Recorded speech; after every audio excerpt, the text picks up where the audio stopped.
नमस्कार, मैं हूं मनोज मनु। आप देख रहे हैं आंकड़े हमारे फैसला आपके। तमाम सारी बातों के बीच हम ये कह सकते हैं कि लो हो गया इस्तीफा। जी हां, केंद्रीय शिक्षा मंत्री धर्मेंद्र प्रधान की कुर्सी जो कि कुछ सवालों के घेरे में थी, और ऐसी कुर्सी जिस पर कि कई सारे सवाल उठ रहे थे।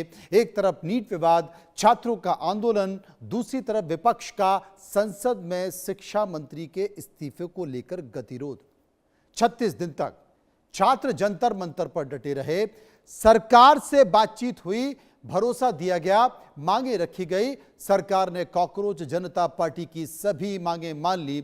लेकिन असली सवाल यह है कि क्या 36 दिन का धरना आखिरकार सरकार पर भारी पड़ा?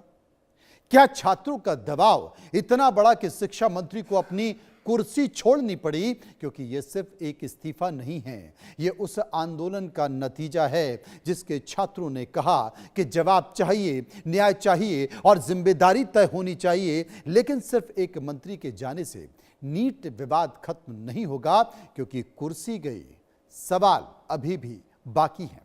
इसी बीच आपको यह भी बता दें कि शिक्षा मंत्रालय का जो अतिरिक्त प्रभार है वो केंद्रीय मंत्री प्रहलाद जोशी को दे दिया गया है, जिनके पास खाद्य और सार्वजनिक वितरण मंत्रालय की जिम्मेदारी पहले से ही है। सबसे पहले आपको 4 बयान सुनवाते हैं। आज दिन भर के घटनाक्रम के 4 बयान गौर से सुनिए। बाकी 2 डिमांड्स थी, रिटेलिएटरी मेजर्स न लिए जाए, कंपनसेशन दिया जाए और इनके 5 पॉइंट चार्टर को कंसिडर किया जाए। उस पर डिटेल में चर्चा हुई। डिटेल में चर्चा होने के पश्चात सबसे पहली बात तो ये है कि जो इनका एक 4 पॉइंट्स था, उसका लबो-लबाब ये था कि कोई भी एक्शन FIR न हो, और अगर है तो वो विड्रॉ हो। The Corporate Janata Party declares that we withdraw the agitation in good faith and understanding that the agreed upon terms will be executed within the agreed upon timelines. इस चीज का अंडरस्टैंडिंग में हम लोगों ने सरकार के साथ एक ड्राफ्ट शेयर किया है। जो गारंटी है रिटन में, वो सरकार ने बोला है कि हमारे साथ वो ट्यूसडे तक शेयर करेंगे। हमें आशा है कि ट्यूसडे तक जो गारंटी है सरकार के तरफ से इन राइटिंग ये FIRs के बारे में और इन एनी फ्यूचर एक्शन के बारे में वो हमें मिल जाएगी। क्या कहते थे ये? क्या कहते थे? इस सरकार में इस्तीफे नहीं होते। क्या कहते थे? इस सरकार में इस्तीफे नहीं होते। हम कहना चाहते, झुकती है दुनिया, झुकाने वाला चाहिए। सबसे पहले ये जो हमारे स्टूडेंट्स हैं, इनकी विक्ट्री है, इनकी जीत है। जो हिंदुस्तान का फ्यूचर है। प्रधान एक सिंबल है, करप्शन का सिंबल, एजुकेशन सिस्टम के डिस्ट्रक्शन का सिंबल, इनकॉम्पिटेंस का सिंबल। उसको तो जाना ही था, और अच्छा है कि वो गया। बट अब कॉन्क्रीट स्टेप्स एजुकेशन सिस्टम को बदलने की सरकार को लेने पड़ेंगे। तो 4 बड़े चेहरों की बातों को आपने सुना, और अंत में आपने सुना धर्मेंद्र प्रधान के बारे में। राहुल गांधी क्या कह रहे थे कि भाई धर्मेंद्र प्रधान को तो जाना ही था। लेकिन अब यह जान लेते हैं कि शिक्षा मंत्री धर्मेंद्र प्रधान ने अपने इस्तीफे में लिखा क्या था। उन्होंने लिखा कि दशकों से शिक्षा और शिक्षा सुधार के लिए मैं समर्पित रहा हूं। मैंने अपना त्यागपत्र प्रधानमंत्री जी को भेज दिया है। सशक्त शिक्षा व्यवस्था को राष्ट्र की आधारशिला है, और पहले ही दिन मैंने इसकी जिम्मेदारी ले ली, और मैंने इस परिस्थिति से कभी मुंह नहीं मोड़ा है। पिछले 10 दिनों में घटनाक्रम से मेरा मन दुखी है। ये मेरे लिए व्यक्तिगत प्रतिष्ठा का विषय नहीं है, बल्कि जंतर मंतर से जो राष्ट्र विरोधी ताकतें हैं वो लाभ ना उठा पाएं, विद्यार्थियों का भविष्य कानूनी पेचीदगियों में ना उलझे। राष्ट्र सेवा ही मेरे जीवन की सर्वोच्च प्राथमिकता है। भारत माता उड़ीसा और देश के युवाओं के लिए मैं हमेशा से समर्पित रहूंगा। नीट यूजी परीक्षा में अनियमितताओं का जिक्र करते हुए सीबीआई जांच और परीक्षा रद्द करने की बात भी धर्मेंद्र प्रधान ने की। दोबारा परीक्षा और सीबीटी मोड में परीक्षा कराने का फैसला भी धर्मेंद्र प्रधान ने अपने पत्र में लिखा। 20 लाख से ज्यादा छात्रों की परीक्षा कराने की दोबारा बात कही। परीक्षा माफिया से छात्रों के भविष्य को बचाने का संकल्प भी धर्मेंद्र प्रधान ने लिया है, लेकिन जब तक इन पत्र में लिखी बातों का जिक्र धर्मेंद्र प्रधान कर पाते तब तक बहुत देर हो चुकी थी। धर्मेंद्र प्रधान ने इस्तीफा क्यों दिया?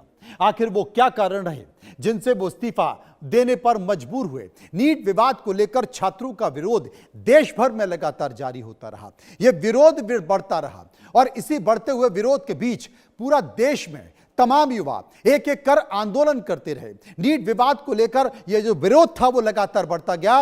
वजह नंबर 2, 36 दिनों तक चला लंबा धरना और प्रदर्शन था। वजह नंबर 3, शिक्षा मंत्री के इस्तीफे की लगातार मांग उठ रही थी देश में। और वजह नंबर 4, विपक्ष ने भी सरकार पर जवाबदेही का दबाव बना दिया। वजह नंबर 5, नीट विवाद के बीच प्रधान पर राजनीतिक दबाव बढ़ा। संसद का गतिरोध टूट नहीं रहा था और लगातार विरोध के बाद इस्तीफा देने का दबाव बढ़ा तो इस्तीफा फिर दे दिया गया। आखिरकार 36 दिन के धरने के बाद धर्मेंद्र प्रधान को कुर्सी छोड़नी पड़ी और अपने पद से इस्तीफा देना पड़ा। अब सबसे बड़ी बात, एक और बड़ा कारण जो बहुत महत्वपूर्ण बताया जा रहा है, धर्मेंद्र प्रधान का इस्तीफा। धर्मेंद्र प्रधान का इस्तीफा मोहन भागवत के बयान के बाद आया है। मोहन भागवत आरएसएस के सुप्रीमो, वो क्या कहा उन्होंने हम जान लेते हैं। साफ तौर पर आपको दिखाते हैं कि मोहन भागवत ने क्या कहा। वो कहते हैं कि हम मनमानी करेंगे, शक्ति से सबके मालिक बनेंगे, ऐसा हो नहीं सकता है। आज की पीढ़ी बहुत सारे सवाल पूछती है, हमें आदेश देने की बजाय उनसे बातचीत करनी चाहिए। उन्हें हर बात के पीछे का तर्क समझाना चाहिए, ना कि आदेश देना चाहिए। यह कौन कह रहा है?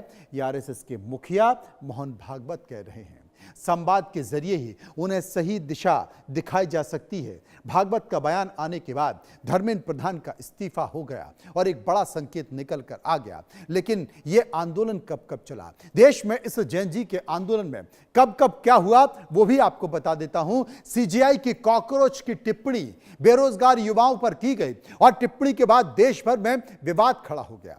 नीट पेपर लीक विवाद गहराया। देश भर में छात्र और अभिभावकों में आक्रोश बढ़ गया।